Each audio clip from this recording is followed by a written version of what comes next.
नमस्कार मंडळी, थंबनेलवरून तुम्हाला समजलंच असेल की आप्पे पात्रामध्ये पुरी टाकून हा कुठला पदार्थ बनवत आहे.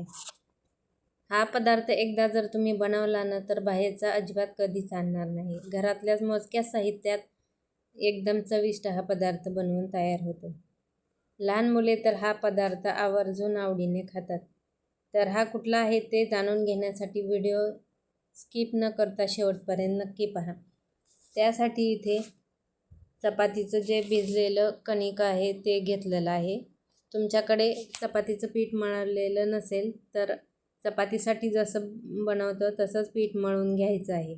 नंतर इथे काही भाज्या घेतल्या आहेत. त्याच्यात कांदा, टोमॅटो, सिमला मिरची, नंतर बॉईल करून घेतलेलं स्वीटकॉर्न आहे आणि थोडंसं पनीर आहे.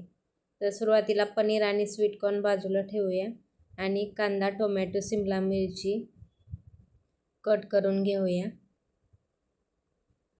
एकदा हा पदार्थ नक्की ट्राय करून पहा आणि तुम्ही माझा व्हिडिओ कुठल्या शहरातून पाहत आहात ते नक्की कमेंट्स बॉक्समध्ये कळवा, जेणेकरून मलाही समजेल की माझे व्हिडिओ कुठपर्यंत पोहोचत आहेत.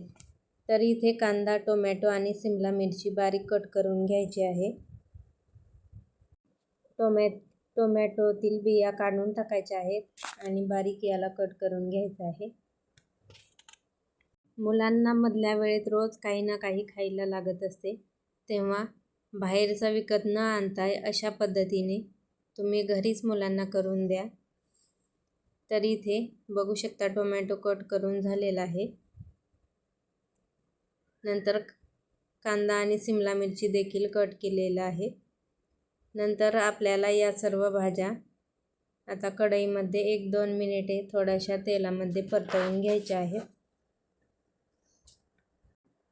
तर आज आपण आप्पे पात्रामध्ये पुरी टाकून घरच्या घरी पिझ्झा बाईट्स बनवत आहोत. तर या भाज्या कट केलेल्या सुरुवातीला कढईमध्ये थोड्याशा तेलामध्ये आपल्याला परतवून घ्यायच्या आहेत.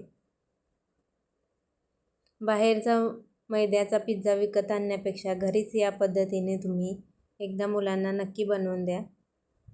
तर इथे कढईमध्ये कांदा, टोमॅटो आणि सिमला मिरची फ्राय करून घेत आहे.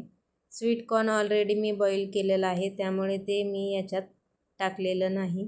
नंतर चवीपुरतं मीठ घालायचं आहे आणि फक्त 1-2 मिनिटे भाजीचा कच्चापणा कमी होईपर्यंत आपल्याला परतवून घ्यायचं आहे. असं परतवून घेतल्यामुळे भाज्या थोड्याशा शिजल्याही जातात आणि नंतर त्याला पाणी सुटत नाही. नंतर एका बाउलमध्ये या भाज्या काढून घेतल्या आहेत. बॉईल केलेलं स्वीटकॉर्न याच्यात घातलेलं आहे. नंतर पनीर याच्यामध्ये किसून घालायचं आहे. नंतर याच्यामध्ये चिली फ्लेक्स, ऑरिगॅनो टाकायचं आहे. नंतर टोमॅटो केचप किंवा पिझ्झा सॉस तुमच्याकडे असेल तर तो वापरू शकता. तर इथे मी चिली फ्लेक्स, ऑरिगॅनो टाकले आहे. मिक्स करून घेतलं आणि थोडासा मी इथे पिझ्झा सॉस याच्यात टाकून मिक्स करून घेत आहे. तर मिनी पिझ्झा बनवण्यासाठी आपलं हे स्टफिंग तयार झालेलं आहे. नंतर जी कणिक आपण सुरुवातीला दाखवली होती त्याची आपल्याला एक पातळ अशी चपाती लाटून घ्यायची आहे. चपातीसाठी जसं कणिक भिजवतं तसंच सेम हे भिजवलेलं आहे. हे पीठ भिजवताना मी व्हिडिओमध्ये दाखवलं नाही. तुमच्याकडे असेल तर वापरू शकता किंवा मग अशा पद्धतीने पीठ मळून घेऊ शकता. नंतर याची पातळ अशी चपाती लाटायची आहे. जाड ठेवायची नाही, कारण हे आपण आप्पे पात्रामध्ये बनवत आहोत, त्यामुळे व्यवस्थित हे भाजलं गेलं पाहिजे. तर इथे चपाती लाटून झाली आहे. नंतर एका छोट्या बरणीचं मी हे झाकण घेतलं आहे आणि झाकणाच्या सहाय्याने या पद्धतीने छोट्या छोट्या पुऱ्या मी बनवून घेत आहे. तुम्ही कुठल्याही डब्याचं असं छोटंसं झाकण वापरू शकता. आणि नंतर या पुऱ्या आपल्याला काढून घ्यायच्या आहेत. तर बघू शकता इथे पुऱ्या मी बनवून घेतलेल्या आहेत. साईडने या पद्धतीने काढून हळूच काढून घ्यायच्या आहेत. तर बघू शकता एकदम पातळ अशा पुऱ्या बनवल्या आहेत. जाड ठेवायच्या नाही. आणि गॅसवरती आप्पे पॅनसुद्धा मी गरम करायला ठेवलेला आहे. तर आप्पे पॅनमध्ये बटर किंवा तूप लावायचं आहे. तर इथे मी तूप लावून घेत आहे आणि ज्या आपण पुऱ्या बनवल्या आहेत त्या याच्यात ठेवून द्यायच्या आहेत. थोडंसं हाताने दाबून या पुऱ्या अशा पद्धतीने आप्पे पॅनमध्ये ठेवायच्या आहेत. म्हणजे थोडंसं खोलगट त्या तयार होतात आणि भरपूर असं स्टफिंग आपण याच्यात नंतर भरू शकतो. तर पुऱ्या ठेवून घेत आहे तोपर्यंत त्या खालच्या साईडने व्यवस्थित अशा भाजल्या जात आहेत. आणि नंतर जे आपण स्टफिंग बनवलं आहे ते याच्यात घालायचं आहे. पुऱ्या हाताने या पद्धतीने प्रेस करून घ्यायचं आहे. तर अशा पद्धतीने खोलगट केल्यामुळे भरपूर याच्यात स्टफिंग बसलं जातं. तर सुरुवातीला चमच्याने मी एक चमचा घालत आहे व नंतर हाताने थोडं थोडं घालून याला थोडंसं दाबून घ्यायचं आहे. नंतर वरून यावरती आपल्याला चीज घालायचं आहे. तर बघू शकता आपले पिझ्झा बाईट्स एकदम क्यूट दिसत आहेत.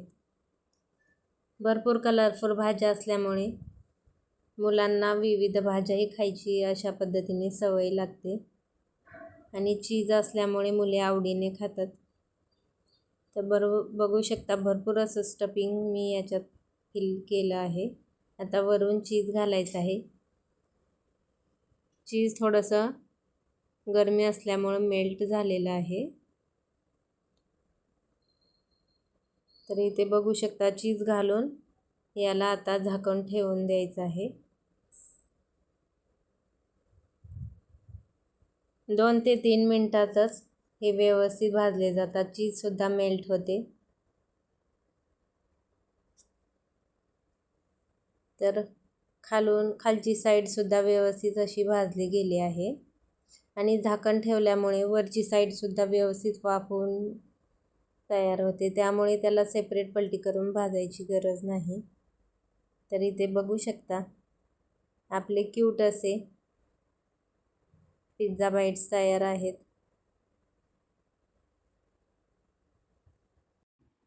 तर बघू शकता आपले क्यूट असे पिझ्झा बाईट्स बनवून तयार झालेले आहेत. राहिलेले सुद्धा मी अशाच पद्धतीने बनवून घेते.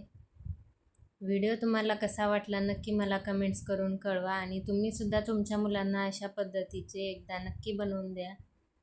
मुले खूप आवडीने खातात. व्हिडिओ आवडला असेल तर प्लीज एक लाईक नक्की करा. व्हिडिओ जास्तीत जास्त शेअर करा आणि चॅनेलला सबस्क्राईब करा. धन्यवाद.